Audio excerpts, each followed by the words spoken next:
कि एक और जो हमने चीज़ें देखी हैं वो ये कि एक्सपायर प्रोडक्ट को रीपैक किया जा रहा है। हमने ऐसी प्रोडक्ट्स भी देखी हैं जो हमें मिली हैं कि उनके ऊपर जो बॉक्स हैं जिसमें वो पैक हैं उसमें एक्सपायरी का मसला नहीं, उसके ऊपर एक्सपायरी ठीक है, लेकिन जब उसको खोला गया अंदर हमने चेक किया तो अंदर उसके एक्सपायर माल पड़ा हुआ था। तो एक्सपायर माल को रीपैक किया जा रहा है न्यू बॉक्सेस के अंदर, और उनको जो है ना, तो यही मेरी गुजारिश है आवाम से भी और दुकानदार हजरात से भी कि वो एक्सपायरी माल लेने से पहले एक्सपायरी ज़रूर चेक करें, अंदर भी चेक करें और ऊपर से भी चेक करें, इसको ज़रूर वेरीफाई कर लीजिए। जी बिल्कुल सर, एक तो ये बात ही। दूसरी बात ये मैं जानना चाहूँगा कि आप रिटेलर को ही पकड़ते हैं या जो बनाने वाली कंपनीज हैं या डिस्ट्रीब्यूटर्स हैं उन पर भी आपकी जिस तरह से ऐसी सब होती है? क्योंकि जाहिर बात एक छोटा जो शॉपकीपर है या एक रिटेलर है वो तो कहीं से लेकर आता है, उसके पास माल कहीं से पहुंच रहा है, तो वो पीछे से जो जहाँ पे माल बन रही है, जहाँ जो कंपनी है, उस पर भी कोई एक्शन होना चाहिए या करते हैं? जी बिल्कुल, हम डिस्ट्रीब्यूटर्स को भी देख रहे हैं, उनको भी चेक कर रहे हैं बाकायदा, और उनको हमने क्लियरली इंस्ट्रक्शंस दे दिए हैं कि आपने आपके प्रीमिसेस के अंदर हमें शॉर्ट एक्सपायरी बिल्कुल नहीं हम बर्दाश्त करेंगे। अगर शॉर्ट एक्सपायरी मिलेगी तो हम क्या आपके प्रीमिसेस सील करेंगे। हमने उनको वार्निंग दी हुई है कि वो आइंदा शॉर्ट एक्सपायरी ना लाएं, जिसकी वजह से जो है ना वो एक्सपायर जितना भी प्रोडक्ट है वो एक्सपायर हो रहा है बहुत जल्दी, क्योंकि वो एक शॉर्ट एक्सपायरी आगे डिस्ट्रीब्यूट कर रहे हैं। तो दूसरा ये कि जी सामीन, प्रोग्राम में आप हमारे साथ अपने पैगाम शेयर कर सकते हैं। अपने पैगाम शेयर करने के लिए हमारे फेसबुक का पेज जहाँ पर हम लाइव हैं, FM 93 का पेज है जिस पर आप अपने बातें, अपने पैगाम कमेंट कर सकते हैं, और रेडियो पाकिस्तान FM 93 के टेलीफोन नंबर 0943412757 पर भी आप कॉल करके प्रोग्राम का हिस्सा बन सकते हैं। प्रोग्राम आपके लिए जारी है। Mohammad Shakirullah, assistant director food safety and halal food authority, हमारे प्रोग्राम के मेहमान हैं। अपने इदारे के हवाले से हमें आगाही दे रहे हैं, बता रहे हैं कि, और साथ साथ हम आपके सवालात, आपके पैगाम जो हैं वो भी प्रोग्राम में इनसे पूछ रहे हैं। जी एक कॉल है जी, कॉलर है, कॉल लेते हैं, कॉल लेने के बाद प्रोग्राम में आगे बढ़ेंगे। अस्सलाम वालेकुम।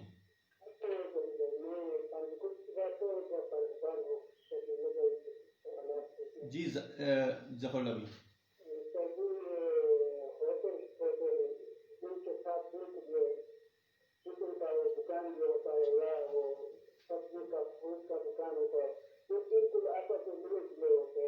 जी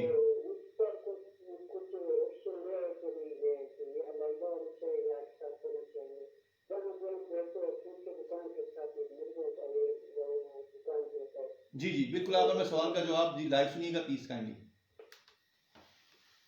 सर उनके कहने का मतलब ये है कि जी जहाँ पे मुर्गी फरोश हैं उसी के साथ जो है खाने पीने की खुली चीज़ें बिकती हैं, तो उन पे भी जो है आप लोग एक्शन लेते हैं या कुछ लिया है अभी तक? जी जी बिल्कुल, यहाँ पे बहुत बड़ा इशू है इस चीज़ का कि एक तो मतलब सब्जी या खुली जो चीज़ें बिक रही हैं उनके साथ जो है ना वो पिंजरे रखे गए हैं, ये इशू है बिल्कुल। ये हमने उनको बताया है बाकायदा कि आप जो है इनको इससे जो है ना दूर रखेंगे।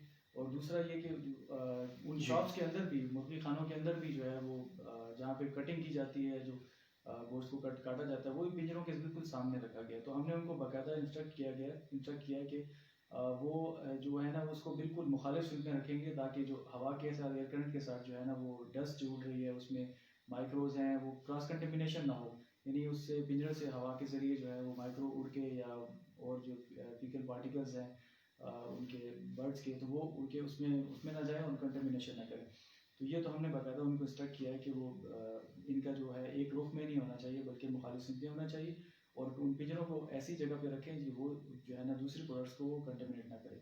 ठीक। सर आप अवेयरनेस के लिए कौन कौन से टूल यूज़ कर रहे हैं, क्या क्या आप सिस्टम कर रहे हैं फिलहाल, क्योंकि आपका भी जो सिस्टम चल रहा है इसमें साथ साथ आप अवेयरनेस भी दे रहे हैं, तो उसके लिए आप फर्दर हर मार्केट में जाते हैं या फिर उनके जो कुछ ऐसे एक्टिविस्ट हैं उनको आप लाकर उनको बता देते हैं, क्या करते हैं, तो ट्रेनिंग अरेंज करते हैं? जी जी बिल्कुल, अभी ट्रेनिंग्स तो अभी हमने बाकायदा इस तरह स्टार्ट नहीं की है ट्रेनिंग्स, वो ट्रेनिंग हम बाद में देंगे, लेकिन अभी अवेयरनेस जो है ना वो भी एक तरह से ट्रेनिंग ही है जो हम at the spot her shopkeeper के पास जाके उसके हिसाब से, जैसे मिसाल के तौर पे जैसे ग्रोसरी शॉप है उसमें जो है ना जो प्रोडक्ट्स हैं हम उनको ये बताते हैं कि आप जो है ना आपके पास जो भी प्रोडक्ट्स आ रही हैं वो आपने जो भी रखी है वो एटलीस्ट जो है फूड अथॉरिटी से रजिस्टर्ड होनी चाहिए, यानी कि अगर वो जिस प्रोविंस से आ रही है उसमें उस प्रोविंस में फूड अथॉरिटी वहाँ पे एक्टिव है। अगर वो पंजाब से आ रही है तो पंजाब फूड अथॉरिटी का लाइसेंस होना चाहिए उनके पास, अगर सिंध से आ रही है तो सिंध का, अगर केपी के तो केपी का। ये इंश्योर करेंगे कि वो जो भी प्रोडक्ट सेल कर रहे हैं वो फूड अथॉरिटी से रजिस्टर्ड हो।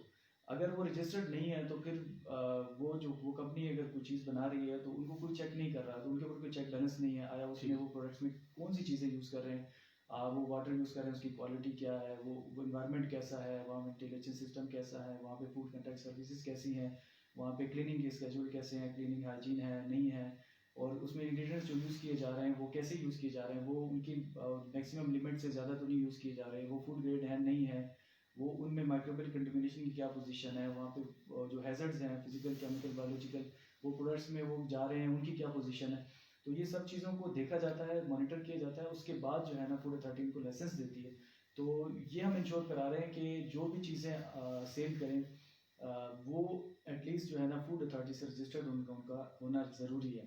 तो जो मैन्युफैक्चर कर रहे हैं चीज़ें उनको हम जो है ना एट द स्पॉट उनके लिए जो है ना फूड सेफ्टी के जो स्टैंडर्ड्स हैं वो बाकायदा हम जाकर उनको समझाते हैं कि आपने क्लीनिंग कैसे करनी है, उसका तरीक़ाकार क्या है, उसकी एसओपी क्या है, आपने अगर इंग्रेडिएंट्स ऐड कर रहे हैं तो वो आपने कैसे करने हैं, उनको कितने करने मिकदार क्या है, वो WHO की गाइडलाइंस क्या है उसमें, अगर वो फूड ग्रेड है भी तो उनकी एक गाइडलाइन है, यानी कि कोडेक्स एलिमेंटेरियस कमीशन ने और WHO ने उसकी गाइडलाइंस बनाई हुई हैं, यानी कि उसकी मिकदार एक ख़ास मिकदार जो है वो उसमें ऐड की जाती है, उससे ज़्यादा नहीं कर सकते अगर वो फूड ग्रेड भी है।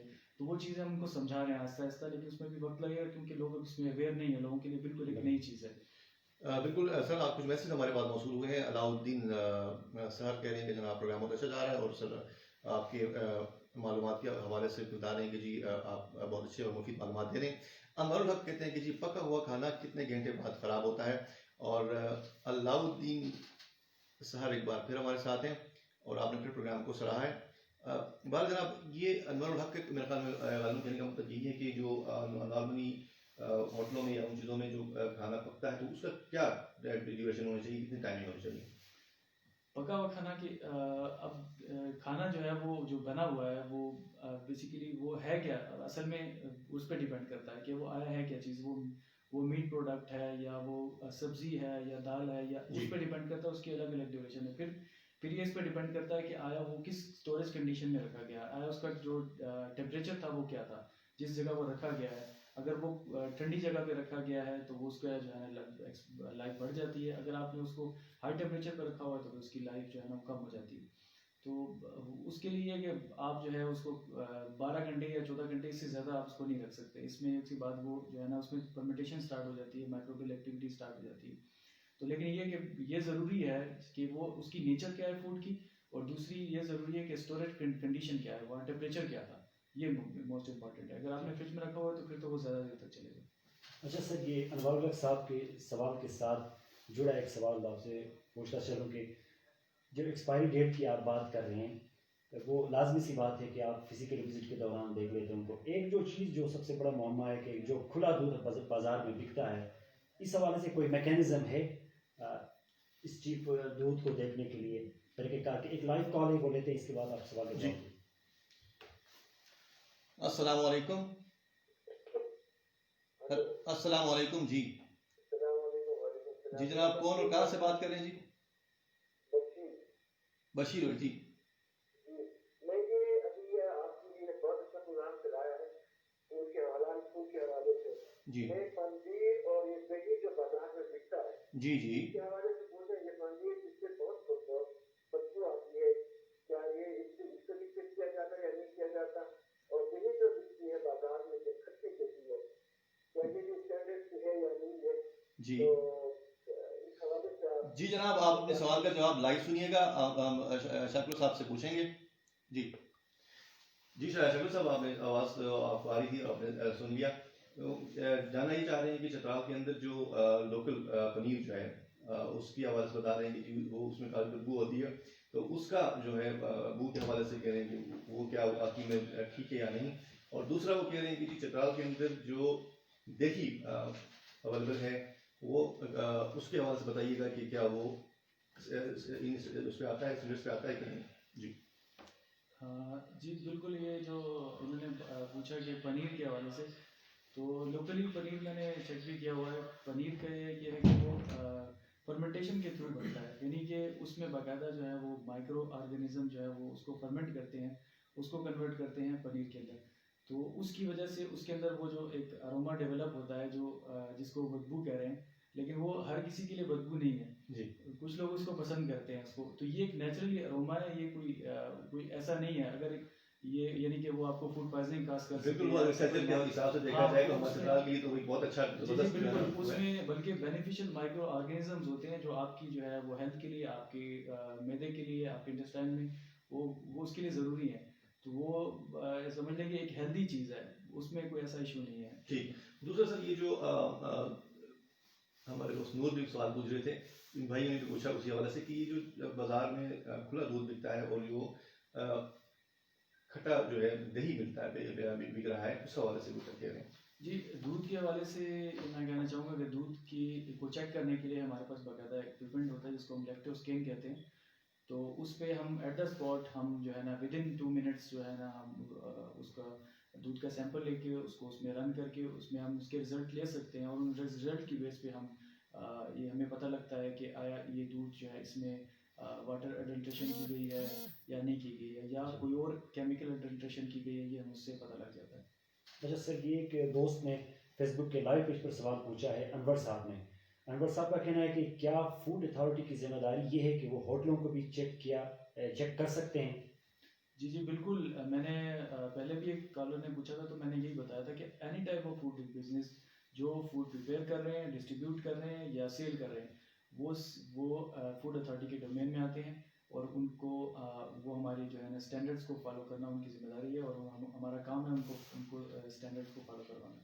जी बिल्कुल सामीन, आप हमें ज्वाइन कर सकते हैं फेसबुक पर, और फेसबुक के पेज पर जो आपकी कमेंट्स, आपकी बातें हमें मौसूल होंगे वो आप प्रोग्राम का हिस्सा हम बनाएंगे। टेलीफोन कॉल करने के लिए 0943412757। अच्छा, फेसबुक के लाइव पेज पर एक और दोस्त अहमद शुएब साहब ने हमें याद किया है। वो अहमद शुएब साहब, मोहम्मद शाकिर साहब आपसे सवाल पूछना चाहता है कि क्या फ्रोज़न चिकन जो है वो सेहत के हवाले से, उनका कहना है कि क्या वो सेहत के लिए मुफीद है? जी, फ्रोज़न चिकन सेहत के लिए मुफीद उन्होंने पूछा है, तो वो मैं कहना चाहूँगा कि बिल्कुल वो फ्रोज़न चिकन जो है सेहत के लिए मुफीद ही है, लेकिन उसमें ये आपके लिए जो है ना ये देखना ज़रूरी है कि आया वो जो आप फ्रोज़न चिकन ले रहे हैं वो किसी रजिस्टर्ड कंपनी का है कि नहीं है, ये ज़रूरी है। ये जत्राल में काफ़ी जो है ना हमें शिकायत मौसूल हुई है, और हमने उस पर एक्शन भी लिया है कि फ्रीज चिकन को सादा पैकिंग में जो है ना वो सेल किया जा रहा है, कि उनका कोई भरोसा नहीं कि वो आया वो किसी मुर्दा जो है ना उसका मुर्गी का गोश्त है या किसी बीमार मुर्गी का गोश्त है, उसका कुछ पता नहीं। तो मेरी एक गुजारिश है सबसे कि आप इस चीज़ को जो है वो बिल्कुल मतलब ये है कि कोई ऐसी कंपनी हो जो रजिस्टर्ड हो और जो काबिल भरोसा हो, उस कंपनी का आप चिकन ले सकते हैं। आपके लिए मतलब बात नहीं है। जी जी बिल्कुल, आपको ये इंश्योर जरूर करना देखना चाहिए कि वो आया रजिस्टर्ड कंपनी का है कि नहीं है, और दूसरा उस कंपनी के पास हलाल का सर्टिफिकेट है कि नहीं है। मेरी आवाम से गुजारिश है कम से कम आप ये चीज़ें देखें, इस चीज़ को अपने रूटीन का हिस्सा बनाएं कि आप ये इन चीज़ों को इंश्योर करें, देखें कि आया आप जो सेल कर रहे हैं उनसे पूछें, उनसे डिमांड करें कि आया है मुझे इस कंपनी के फूड अथॉरिटी के लाइसेंस की कॉपी दिखाएं, इसका हलाल सर्टिफिकेट दिखाएं। ये चीज़ें आप अपनी जो है रूटीन में अपने इसका हिस्सा बनाएं, आप इसको देखें, अपने आदत बनाएं कि ये इंश्योर करें कि ये हलाल है और ये किसी रजिस्टर्ड कंपनी का है, तो वो आपके लिए सेहत बख्श भी होगा। और अगर आप जो चीज़ें जो मार्केट में सेल हो रही हैं सादा पैकिंग में वो लेंगे तो उसका कोई भरोसा नहीं है, आपको जो है ना मुज़र सेहत पहुँच सकता है। बिल्कुल, अगर ऐसी सूरत अगर आ जाती है तो आपने अभी कोई टोल फ्री नंबर बताया था, वो काइंडली अगर एक मतलब फिर रिपीट कर दें। जी जी बिल्कुल, हमारा अथॉरिटी का टोल फ्री नंबर है, इस पर आप अपनी शिकायत जो है ना वो दर्ज करा सकते हैं। 0800 37432 0800 और हमारा व्हाट्सएप नंबर भी है जिस पर अपने आप वॉइस मैसेज दे सकते हैं, व्हाट्सएप वीडियो कॉल दे सकते हैं, कर सकते हैं आप। इस पर जो है आप कोई वीडियो क्लिप भेज सकते हैं, कोई शिकायत हो, किसी एरिया में कोई ऐसी एक्टिविटी हो रही हो या वहाँ पे गैर मेयारी चीज़ें बनाई जा रही हो, आप उनकी वीडियो बना के हमें भेज सकते हैं और उस पर एक्शन लिया जाएगा बाकायदा। और जो शिकायत करता है उसका नाम जो है वो सीधा राज में रखा जाता है, तो वो नंबर नोट कर लीजिएगा 0345 1009348। सामीन, बताता चलूँ कि आज हमारे मेहमान हैं Mohammad Shakirullah, assistant director food safety and halal food authority Chitral, हम उनसे आपके भेजे गए पैगाम के मुताबिक और आपके कॉल्स के मुताबिक सवालात पूछ रहे हैं, जानने की कोशिश कर रहे हैं और जनाब आपके लिए ये आगाही प्रोग्राम जारी है। नूर, हमारे पास कुछ मैसेज अगर अवेलेबल हैं। जी, फेसबुक के लाइव पे कुछ दोस्तों ने प्रोग्राम को सराहा है, लेकिन बहुत साथ साथ अनवर साहब ने दोबारा सवाल पूछा है कि आजकल कोविड के हवाले से, कोविड एक तरफ कोविड जानलेवा साबित होता जा रहा है, दूसरी तरफ ये कि जहाँ पे हमारे होटल और रेस्टोरेंट है वहाँ पे कुकिंग के हवाले से जो इनका किचन में जो शेफ का जो सिस्टम चलता है वहाँ पे जो हमें वो नज़र नहीं आता है कि वो जो कुक जो वहाँ पे बैठे हैं उनको मास्क पहनना चाहिए, मतलब एसओपीज की बात करें। जी जी बिल्कुल। हम जहाँ पे भी अभी होटल में जा रहे हैं हम उनको यही बता रहे हैं कि स्ट्रिक्टली फॉलो करा रहे हैं कि एसओपीज जो है वो फॉलो करें, ख़ासतौर पे कोविड के हवाले से मास्क पहनना, ग्लव्स पहनना, एप्रन पहनना, हेयर नेट पहनना, और उसके अलावा उनको बाकायदा हम उनको बता रहे हैं और उनको पूछ रहे हैं कि वो जो है ना वो काम करने से पहले हाथ धोते हैं। अगर हाथ धोते हैं तो हमें प्रूफ करें कि आया वो हम पानी की फैसिलिटी और साबुन और सोप जो है वो फैसिलिटी मौजूद है नहीं है, ये हम उनको बाकायदा उनको बता रहे हैं, नोटिस भी दे रहे हैं कि इसको फॉलो करें ताकि वो उनके हाथों से जो है वो जर्म्स या वायरस जो है वो फूड को कंटेमिनेट ना करे। और उसके अलावा यहाँ पे जो है एक बहुत ही बुरा कल्चर है, जिसको मैं समझता हूँ कि वो बीमारी फैलाने का जड़ है खासतौर पे होटल्स में, वो है ये टावल का कल्चर। यानी कि वो कस्टमर जो है टावल डिमांड करते हैं, तो उसका नुकसान सबसे बड़ा ये है कि अगर कोई मरीज़ जो कोविड से या किसी और बीमारी का मरीज़ है वो आके उससे हाथ साफ करता है तो वो अपने जरासीम उसमें मुंतकिल करता है, और वो जरासीम जो है वो दूसरे जितने कस्टमर्स दोबारा उस टावल को यूज़ करते हैं तो वो उनके हाथों के ज़रिए उन तक पहुंच जाते हैं, वो बीमार हो जाते हैं। तो ये चीज़ हम यहाँ ख़त्म कर रहे हैं, हम कह रहे हैं कि ये टावल ख़त्म करके आप डिस्पोजेबल टिश्यूज़ जो पेपर हैं वो यूज़ करें। तो ये चीज़ हम तो इसको बाकायदा स्ट्रिक्टली उनको जो है ना इंस्ट्रक्शन भी दे रहे हैं, फॉलो करवा रहे हैं। जी, सामीन, food safety and halal food authority के असिस्टेंट डायरेक्टर जनाब शाकिरुल्लाह साहब प्रोग्राम के आज मेहमान है और हमें अपने इदारे के मुताबिक आगाही दे रहे हैं। अगर इसके मुताबिक आपने कोई सवाल पूछना हो शाकिरुल्लाह साहब से तो आप पूछ सकते हैं। टेलीफोन नंबर हमारा है 0943412757, या फिर हम लाइव स्ट्रीमिंग पर आपके साथ फेसबुक पर मौजूद है FM 93 रेडियो पाकिस्तान चतराल के पेज पर, जिस पर आप अपनी बातें कमेंट कर सकते हैं, उनको हम प्रोग्राम का हिस्सा बनाएंगे। शाकिर साहब, आप लाइसेंस की बात कर रहे हैं कि फूड अथॉरिटी के साथ उनके दुकानदारों का लाइसेंस उनके साथ जुड़ा होना, उनके साथ लाइसेंस लेना ज़रूरी है। इस हवाले से हम बता सकते हैं कि छोटे दुकानदारों के लिए प्रोसीजर क्या है और बड़े डीलर्स के लिए लाइसेंस लेने का प्रोसीजर क्या होगा? प्रोसीजर लाइसेंस लेने का वो सबके लिए सेम ही है। आप उसको ऑनलाइन जो है ना वो एप्लीकेशन भी दे सकते हैं, और उसके लिए हम लोग बाकायदा लाइसेंस फॉर्म पे नोटिस भी देते हैं, इस पर कुछ मामूली फ़ीस होती है वो आपको सबमिट करनी होती है। वो बिज़नेस के हिसाब से होती है, जितना अगर छोटे बिज़नेस के जो है वो फ़ीस कम होती है और थोड़ा बड़ा बिज़नेस है उसकी ज़्यादा फ़ीस है। तो उस बिज़नेस के हिसाब से जो है ना वो जो है हम उसको लाइसेंस देते हैं, उसकी फ़ीस जब सबमिट हो जाती है। सर, छोटे बिजनेस के लिए तकरीबन मिनिमम कितना है और मैक्सिमम आपका फीसेस क्या है, अगर कोई आप अंदाज़ा कुछ बता देते हैं? और ये ईयरली होंगे या फिर इसका ये भी हम जानना चाहेंगे कि इसके जो है अगर कोई साल में किसी का लाइसेंस जो है वो रिन्यूअल रह जाता है तो उसके ऊपर कुछ चार्जेस भी लगेंगे? जी जी, मिनिमम जो है वो हमारी 1000 है जो फीस जो छोटे शॉपकीपर्स हैं वो जितने भी हैं चताल में, तो मोस्टली इतने बड़े हैं भी नहीं, तो छोटे शॉपकीपर्स हैं वो उनकी 1000 है, और पहले साल जो है ना उनकी जो उनका सर्टिफिकेट है वो 2 साल तक वैलिड होगा इसके बाद, और उसके बाद फिर सालाना उनको रिन्यू करना पड़ता है। तो उसके लिए यही 1000 रुपये फीस होती है। उसके बाकी जो है वो बिज़नेस के हिसाब से वो जितना बड़ा होता है उस हिसाब से हम 2000, 3000 या 10,000, वो फिर ये है कि वो इंडस्ट्रीज़ का फिर अलग ज़्यादा होता है, लेकिन इसका इतना ही तकरीबन होता है, इससे ज़्यादा नहीं है। जी हाँ, सामने प्रोग्राम का आप हिस्सा बन सकते हैं। 0943412757 हमारा टेलीफोन नंबर, इस पर आप कॉल कर सकते हैं। और Shakirullah assistant director food safety and halal food authority Chitral हमारे प्रोग्राम के मेहमान हैं।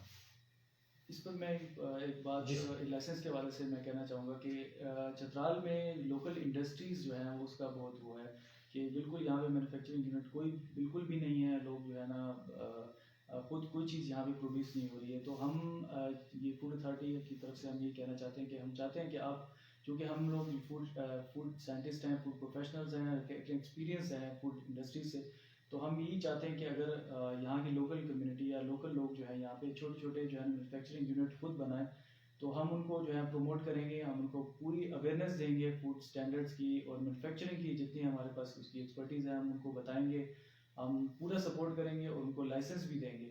तो मेरी यही अब गुजारिश है कि लोकल यहाँ के लोगों से कि आप जो है इस कम से कम जो है अपने छोटे छोटे यूनिट्स वगैरह बनाने शुरू करें, फूड के हवाले से फूड के छोटे छोटे जो है ना मैन्युफैक्चरिंग यूनिट बनाएं, हमसे कंसल्ट करें, हम हर तरह की जो है ना तामन करने के लिए तैयार हैं, आपको लाइसेंस भी देंगे और टेक्निकल जितना सपोर्ट आपको चाहिए फूड उसके एक्सपर्टीज फूड से ही है। शक्ल साहब, एक मैसेज हमें मौसूल हुआ है हमारे फेसबुक के पेज पर, सलीमुद्दीन पूछ रहे हैं, आपसे जानना चाह रहे हैं कि एक कोड के हवाले से कि कोड कुछ दिनों पहले शेयर हो रहा था फेसबुक पर उन जगहों पर कि E101 या कोई इस तरह का कोड था, तो उस पे जो है कह रहे थे कि ये जो है ना हलाल कोड नहीं है और ये जिन चिप्स पर है या जिन खुदनोश पर है तो वो ना खाएं।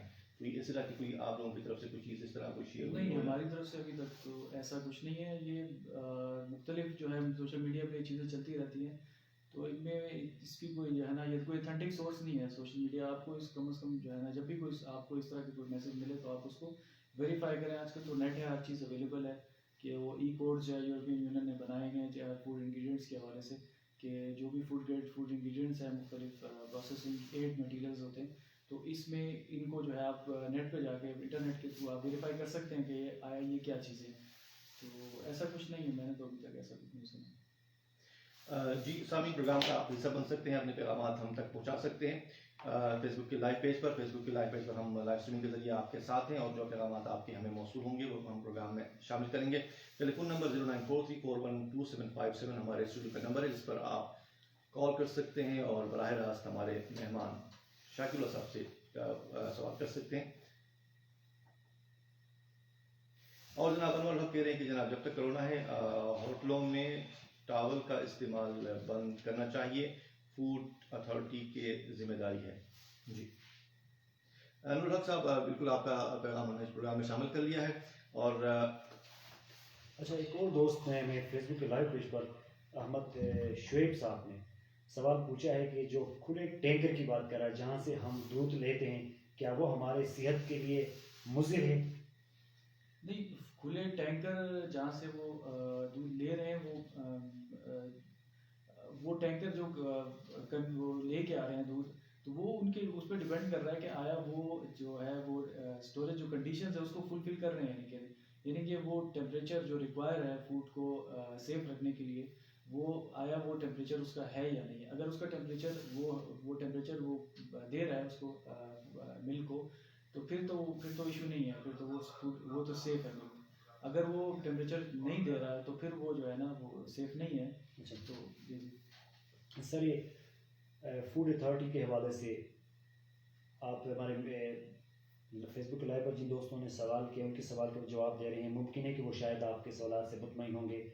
और सर ये जो कंटिन्यूटी जो तसलसल आप लोगों ने शुरू किया है इस हवाले से बहुत अच्छी काविश है, इसको सराहते हैं। साथ साथ एक इनिशियल स्टेज पे आप लोगों को अवेयरनेस भी दे रहे हैं, इस हवाले से कोई ऐसा मैकेनिज्म आप लोगों ने डेवलप किया है कि इनिशियल स्टेज में आप एक बड़े पैमाने पर सेमिनार लाइक वर्कशॉप आप कंडक्ट करें ताकि तमाम जो मेन जो चित्राल टाउन की बात करें वहाँ से आप इनिशिएट ले लें ताकि ये पैगाम आगे दूर अफ्तार इलाकों तक पहुँचे? बिल्कुल, आपकी इस बात से मैं एग्री करूँगा, ये हमारे प्लान का हिस्सा है, क्योंकि हम अभी तक जो है हमने जितने फूड बिजनेस सेंटर्स हैं उनको ही हमने ट्रेनिंग अवेयरनेस दी है।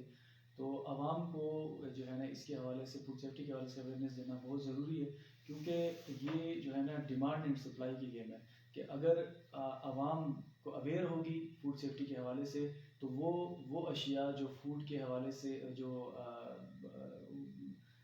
मतलब जो नुकसानदेह हैं और जो है गैर सेहत बख्श अशिया हैं, तो वो अगर अवेयर होंगी तो वो चीज़ें वो कंज्यूम ही नहीं करेंगी, वो डिमांड ही नहीं होगी। जब डिमांड ही नहीं होगी तो वो मार्केट में वो सर्वाइव नहीं कर सकती वो प्रोडक्ट्स। तो आवाम का फूड सेफ्टी के हवाले से आगाह होना बहुत ज़रूरी है।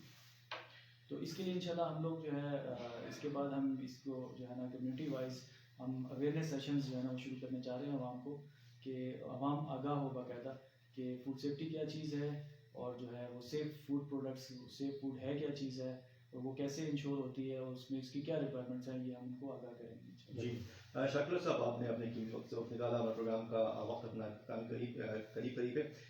आप जाते जाते हमारे लिसनर्स को, हमारे चित्राल के अवाम को क्या पैगाम देना चाहेंगे क्या कहना चाहेंगे आज के इस प्लेटफॉर्म से? जी, आवाम के लिए तो यही मेरा मैसेज है कि आप अपनी एक आदत बना लें कि आप जब भी कोई फूड प्रोडक्ट परचेज़ करते हैं तो आप सबसे पहले उसकी जो है एक्सपायरी चेक करें तो क्या वो उसकी एक्सपायरी कितनी है। अगर वो शॉर्ट एक्सपायरी भी है तो आप लोग उसको ना खरीदें, आप उसको डिस्करेज करें ताकि ये मार्केट में सर्वाइव ना करें। दूसरा ये कि उसमें जो इंग्रेडिएंट्स हैं उस लिस्ट को आप चेक करें कि उसमें क्या क्या इंग्रेडिएंट्स ऐड किए गए हैं, कि आया वो परमिसिबल है नहीं है। उसके अलावा उसमें कलर्स जो ऐड किए गए हैं, केमिकल्स ऐड किए हैं, वो फूड ग्रेड है नहीं है, आया वो। और दूसरा ये उससे इंश्योर करें कि आया ये प्रोडक्ट फूड अथॉरिटी से रजिस्टर्ड है या नहीं है। आया अगर कोई मीट सोर्स है यानी एनिमल सोर्स है वो प्रोडक्ट है तो उसके लिए भी ये इंश्योर करें कि वो हलाल का सर्टिफाइड है या नहीं है। तो ये मेरी आवाम से गुजारिश है कि वो ये रूटीन बना लें। जी। और ख़ासतौर पे बच्चों के लिए जो है वो जो अशिया चिप्स वगैरह और बाकी चीज़ें छोटी जो लोकल जो बिक रही हैं उन पर ख़ास तौर पे ध्यान दें। बच्चों को आप जो है ना वो पैसे दे के भेज देते हैं तो बच्चे जो है वो उन पैसों पे ज़हर ख़रीद रहे हैं कि वो लोकल जो है ना वो टॉफ़ीज़ लॉलीपॉप्स वगैरह बहुत सारी चीज़ें प्रोडक्ट्स ले रहे हैं जिनमें फूड ग्रेड कलर ही यूज़ नहीं कर रहे बल्कि टेक्सटाइल डाइज बीच में यूज़ किए जाते हैं जो कार्सिनोजेनिक के कैंसर काज करते हैं। तो आप मेरी ये आवाम से गुजारिश है, पेरेंट्स से गुजारिश है कि बच्चों पे आप ध्यान दें कि आया वो क्या चीज़ें परचेज़ कर रहे हैं, वो सेहत बख्श हैं या नहीं है, वो उसमें फूड ग्रेड इंग्रेडिएंट्स हैं या नहीं है, ये ज़रूर वेरीफाई कर लिया करें। शफीर साहब, आपके कीमती वक्त का बहुत शुक्रिया। सामीन बताता चलूँ कि प्रोग्राम का वक्त अपने इख्तिताम को पहुँचता है। आज के प्रोग्राम में हमने कोशिश की कि food safety and halal food authority के हवाले से आपको आगाही दें और आज के प्रोग्राम में बहुत सारे सवाल हमारे पास थे मगर वक्त की कमी के बायस वो रह गए हैं। आज के प्रोग्राम से इजाज़त चाहेंगे। इजाज़त दीजिए अपने मेज़बान अली को और अपने मेज़बान नूरुल इफ्तारी को। अल्लाह हाफिज़, शब बखैर।